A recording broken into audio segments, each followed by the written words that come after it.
We're back. James, you conducted a great study, and I thought, I thought it was very interesting because, so first of all, what you shared with me is that in Southlake, there are 120 communities. 142. So even more, 142. And of those 142, there are 20 that have 100 or more homes. Yes. Right? So you go from 142 down to 20 that have 100 or more homes. And in those communities, on average, there has been, since 2019, a 79% increase in home value. Is that right? Appreciation. It's 75. 75. In these neighborhoods that have 100 homes or more. Mm-hmm. So I guess you could extrapolate that out, that the town of Southlake homeowners should have experienced about 75% appreciation since 2019. That's incredible.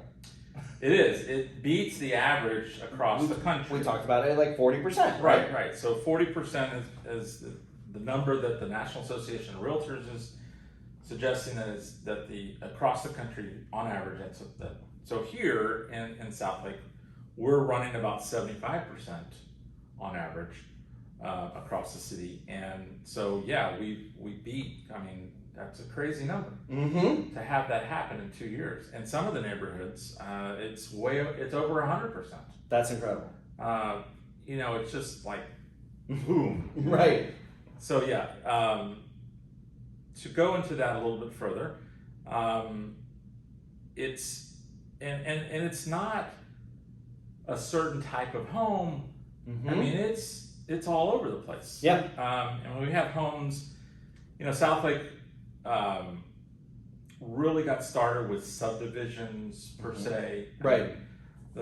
A lot of them started in the 90s. Mm-hmm. Prior to that, maybe we had a few that got started, and that was some things that happened in Southlake about changing the required acreage per home. So once that happened in the 90s, and that kind of opened up the ability for developers to come in and put smaller lots, not small by any means, but smaller lots, so that they could then build more homes in a particular part of the city. And so we have a lot of neighborhoods that were built in the 90s. I think of the 20 that I have on here, there's it's like 12 or 13 were built in the 90s. So the majority of them were built then. And at that time, there were bigger pieces of land that you could buy. Kind of like Tiburon, right? When we drove through Tiburon. Sure. Well, that neighborhood has got almost 1,400 homes there, and the homes were spaced apart, right? Because I think you had half an acre? That's the minimum. There are some other neighborhoods that have that are a little different, but yes, it's a half acre or two houses per acre of land in the subdivision. That's kind of how they quantify it.